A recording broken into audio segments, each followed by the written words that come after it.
Okay, so I don't normally, touch upon the kind of pop culture side of this case because, I like the filings and law, and there is more than enough of that going on, especially as we're now within a month of the trial. But this one I could not let go. Right now, I have a very, very soft spot for Steve Sarowitz. I have no doubt that he stands his ground. He's quite assertive.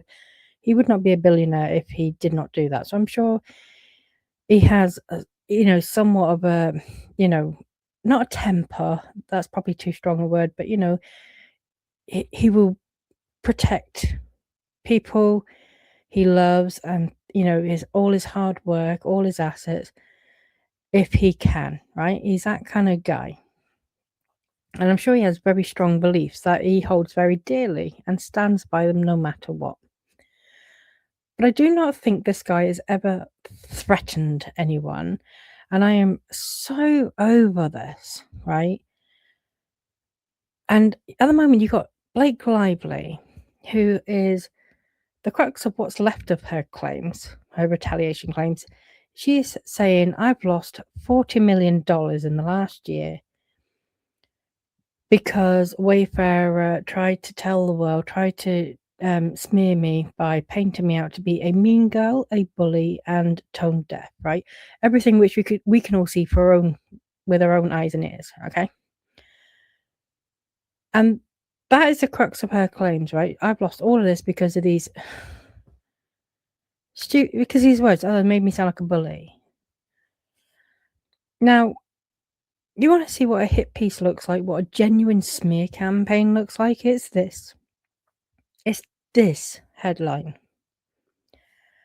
And I guarantee you this has been generated, right? I don't know if Lively has planted this.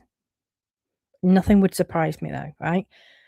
If not, it's definitely stemmed from her opposition to Wayfarer's motion in limine 8, which is Sarowitz's wealth.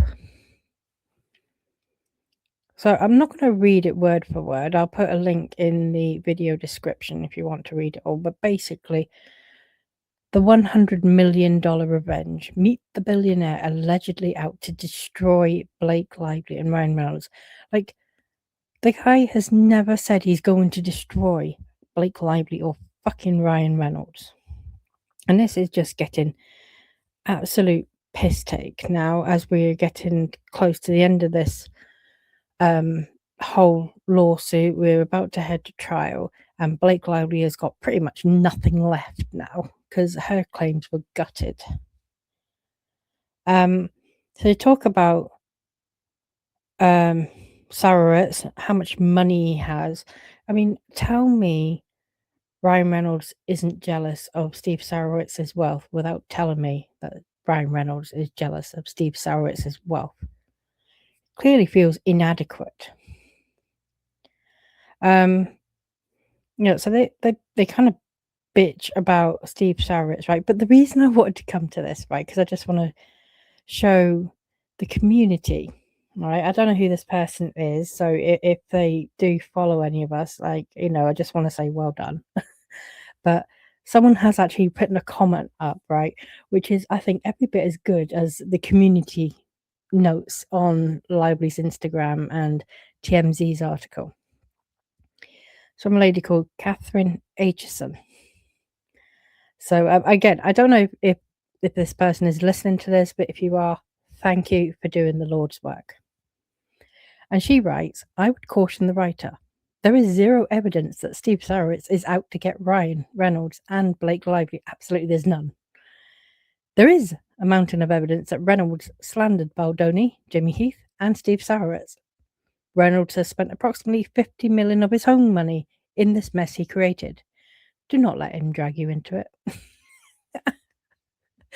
it. Awesome. Absolutely incredible. But yeah, just another hit piece on, this time on Steve Sarowitz, which I think is absolutely gross. And again, they're still mischaracterizing his words, even though we've actually heard them now. We've heard the recording. We've read the deposition transcripts. And I am so over these two morons completely conflating and sensationalizing Steve Sarowitz's, statement that he would protect his studios. Done with it.